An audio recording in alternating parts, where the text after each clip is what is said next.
آئندہ میری کسی بھی چیز کو ہاتھ لگانے کی ضرورت نہیں، غصے میں وہ کہتا وہاں سے چلا گیا۔ اور وہ پورے وقت تکلیف سے جلتی رہی، بڑی مشکل سے کھانا بنایا۔ ماموں بھی پوچھتے رہ گئے کیا ہوا بیٹا، آنکھیں سرخ ہو رہی ہیں، لیکن وہ خاموش رہی۔ اتنی تکلیف تھی نہ صرف ہاتھوں میں بلکہ دل میں بھی۔ حازم جی نفرت کی پھٹکار اس کے باوجود وہ پڑی تھی۔ وہ جان گئی تھی کہ اس کی زندگی میں کوئی جگہ نہیں ہے۔ وہ کل بھی ناپسندیدہ تھی اور آج بھی۔ وہ اسے نفرت کرتا ہے۔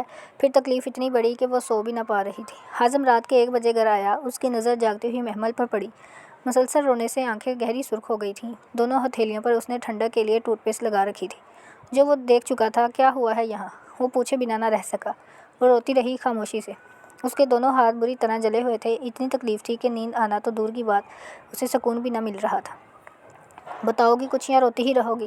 کچھ بھی تھا، وہ اس کی یتیم پھپھو کی بیٹی تھی۔ یہ اب اس دنیا میں نہ ہی رہتی۔ اب چیخ رہے تھے تو گرم دودھ میرے ہاتھوں پر گر گیا۔ آپ کی وجہ سے جلے ہیں میرے ہاتھ، وہ غصے سے روتے ہوئے کہہ رہی تھی۔ اتنی تکلیف تھی کہ حد ہی نہیں۔ وہ سمجھ گیا تھا ہاتھ کو معمولی سے جلنا بھی بہت زیادہ ہوتا ہے۔ اس کے تو اچھے خاصے زخم تھے۔ چلو ڈاکٹر کے پاس لے چلتا ہوں، وہ اچھی دوائی دیں گے اور درد کم کرنے کا انجیکشن بھی لگا دیں گے۔ اس کے لہجے میں شرمندگی تھی۔ اتنی تکلیف تھی کہ کھانا بھی نہ کھایا جا رہا تھا، نہ ہاتھوں سے کچھ پکڑا جا رہا تھا۔ شرم کے مارے ماموں ماننے سے اس نے کچھ نہیں کہا۔ کھانا جیسے بنایا تھا وہی جانتی تھی۔ حازم نے اسے چادر پہنانے کو کہا، پھر وہ اسے ڈاکٹر کے پاس لے آئے۔ ڈاکٹر نے کریم دی اور درد کم کرنے کے لیے گولیاں بھی۔ گھر آ کر وہ ہاتھوں پر کریم لگانے کی کوشش کر رہی تھی جب حازم کہنے لگا، لاؤ میں لگا دیتا ہوں۔ اس کے لہجے میں نرمی تھی اور وہ جو ہمیشہ اسے غصے میں دیکھتی رہی تھی، اس سے نرمی سے بات کرتے دیکھ جیسے اس کی تکلیف خود بخود کم ہو رہی ہو۔ صرف نکاح کے بعد ہی نہیں بلکہ نانا ابا نے بہت سال پہلے ہی اس سے حازم کے خواب دیکھنا شروع کروا دیے تھے۔ تمہیں تو ایک شہزادہ لینے آئے گا شہر سے اور میری شہزادی اس کے ساتھ رخصت ہو کر جائے۔ تب سے وہ اسے شہزادہ ماننے لگی تھی جو ہر لڑکی اپنے خواب میں دیکھتی ہے۔ آج وہ شہزادہ اس کے سامنے بیٹھ کر اسے ہاتھوں پر کریم لگا رہا تھا۔ دل کا ایک کونا روشن ہو رہا۔ محبت کی روشنی آج سے تو نہ تھی، کئی سالوں پہلے سے ہی تھی۔ اس کے دل میں جو جگہ بنا چکی تھی۔ اس نے اچھی طرح سے ہاتھوں پر کریم لگائی۔ حازم کو احساس ہونے لگا اتنی بری بھی نہیں وہ جتنی اسے سمجھتا رہا۔ امی ابو کو جس طرح سکون اور آرام دے رہی تھی، انہیں اس بڑھاپے میں اسی سکون کی ضرورت تھی۔ رمشا کے خواب بڑے اونچے اونچے تھے۔ وہ بڑا ہاتھ مار کر بہت آگے جانا چاہتی تھی۔ نوکری چھوڑنے کا تو وہ خواب بھی نہیں سوچ سکتی تھی۔ جب اسے پتہ چلا کہ حازم نے شادی کر لی ہے تو نیا شکار ڈھونڈنے میں اس نے وقت نہیں لگایا۔ 2 دن پہلے اسے پتہ چلا کہ اس نے اسی کمپنی کے مینیجر جو اپنی پہلی بیوی کو طلاق لینے کے بعد دوسری بیوی تلاش کرتا پھر رہا ہے، رمشا نے اسی سے شادی کر لی۔ وہ حیران تھا ایسا کیسے ہو سکتا ہے؟ وہ 45 سال کا آدمی جس کی تنخواہ لاکھوں میں تھی، دوا لگا کر وہ اس سے پوچھ رہا تھا کھانا کھایا تم نے یا نہیں؟ اس نے نفی میں سر ہلایا۔ کھایا ہی نہیں گیا، وہ تکلیف ہو رہی تھی۔ تھوڑی دیر بعد وہ اسے اپنے ہاتھوں سے کھانا کھلا رہا تھا۔ وہ عجیب شرم میں مبتلا اس کے ہاتھوں سے کھانا کھا رہی تھی۔ یقین نہیں آ رہا تھا کہ یہ معجزہ بھی ہو جائے گا۔ حازم کی اتنی نفرت کے باوجود بھی اس نے کبھی اسے چھوڑنے کا نہیں سوچا۔ شاید محبت اسی کو کہتے ہیں۔ وہ کسی طرح کوشش کر رہی تھی کہ حازم کے دل میں اس کے لیے جگہ بن جائے۔ وہ خواب جو وہ سالوں سے دیکھتی آ رہی تھی، ٹوٹتے ہوئے دیکھنا بہت اذیت ناک ہوتا ہے۔ کھانا کھا کر اس نے ٹیبلٹ کھائی اور پھر وہ سکون سے سو گئی، ورنہ تو نیند ہی نہ آ رہی تھی۔ حازم اس کے سو جانے کے بعد دیر تک سوچتا رہا۔ وہ ہمیشہ اپنی مخصوص جگہ پر ٹکی رہتی تھی۔ حازم دل میں سوچ رہا تھا کہ وہ اس کی وجہ سے کتنی تکلیف سے گزری ہوگی۔ جلنے کا احساس بہت اذیت ناک ہوتا ہے۔ پھر کہتے ہیں نا کہ قدرت کوئی رشتہ جوڑتی ہے تو نبھانے کے راستے بھی بنا ہی دیتی ہے، اور ایسا ہی ان دونوں کے ساتھ ہوا تھا۔ ہانیہ جو پریگننٹ تھی، بچہ جیسے ہی 40 دن کا ہوا، فوراً ہی اپنے دونوں بچوں کو ساتھ لیے اس چھوٹے فرشتے کو لے کر وہ میکے پہنچ گئی۔ نہیں بھابھی سے ملنے۔ پھر ابو امی سے ضد کرتے ہوئے کہنے لگی، یہ کیا آپ نے اتنی چپ چاپ شادی کر لی؟ ابو مسکرا دیے، ارے ابھی ولیمہ باقی ہے، پریشان مت ہو، ولیمہ ہم دھوم دھام سے کریں گے۔ کیا کہتے ہو تم حازم؟ وہ جو موبائل میں مصروف تھا ان کی بات پر چونکا۔ میرا خیال ہے کہ شہر میں اعلان کروا دیجیے کہ آپ نے اپنے بیٹے کا نکاح کر دیا ہے۔ اس کے لہجے میں طنز تھا۔ تو کیا ہوا؟ اتنی خوبصورت لڑکی ہے، تمہیں کیا شرم آ رہی ہے اسے لوگوں سے ملوانے میں؟ ہانیہ نے مسکرا کر کہا تھا۔ جب سے وہ آئی تھی تب سے دیکھ رہی تھی کہ کیسے اس نے پورے گھر کی ذمہ داری اپنے کندھوں پر اٹھا رکھی تھی۔ امی ابو کے چہرے پر ایسا سکون پہلے کبھی نہیں دیکھا تھا۔ ماں بیمار رہتی تھی تو وہ اپنے سسرال میں پریشان رہتی، ابو کو کھانے پینے کی پریشانی تو بائی کو استری کپڑوں کی، لیکن اب اس کے گھر کا خیال میک اپ بالکل ٹھیک چل رہا تھا۔ محمل اسے بہت پسند آئی تھی جو اس گھر کے لیے بالکل پرفیکٹ تھی۔ تبھی ابو دبے دبے لہجے میں کہنے لگے، ارے یہ تو نوابزادہ اسے بیوی ہی نہیں تسلیم کر رہا۔ تمہیں یہ جان کر حیرانی ہوگی ہانیہ بیٹا کہ یہ تو اسے اپنی بیوی مانتا ہی نہیں۔ ہر وقت اس پر چلاتا رہتا ہے، غصہ کرتا ہے کہ یہ میرے قابل نہیں ہے۔ ہانیہ نے اسے گور کر دیکھا تو اچھا تو وہ رمشا تمہارے قابل ہے، ایک دن اس گھر میں نہ ٹکتی، امی ابو کی خدمت کرنا تو دور کی بات، وہ گھر کو ہی نہ سنبھال پاتی۔ ہانیہ نے اسے احساس دلایا تھا۔ محمل کچن میں کھڑی تھی، اس کا دل دک دک کر رہا تھا۔ اس نے اپنی محبت اور محنت سے مامی ماموں اور ہانیہ کے دل میں جگہ بنا لی تھی، لیکن جس کے دل میں جگہ بنانی تھی وہ ابھی تک خاموش تھا۔ پھر ماموں اس سے شرم دلاتے ہوئے کہنے لگے، احساس دلاؤ اس سے کچھ ہانیہ، اتنی اچھی لڑکی کو میں اس کی زندگی میں لے کر آیا ہوں، جب سے وہ آئی ہے 6 مہینے ہونے والے ہیں۔ آفس سے ایک دفعہ بھی لیٹ نہیں گیا، بنا کپڑوں کے استری یا پھر دھلے ہوئے کپڑے نہ ملے ہوں، یا یہ گھر میں اس ٹائم پر کھانا نہ ملے، تو اتنی اچھی سلیقے اور شوہر بچی ہے۔ ابا کا فیصلہ بالکل ٹھیک تھا، یہ لڑکی تمہارے گھر کو جنت بنا دے گی۔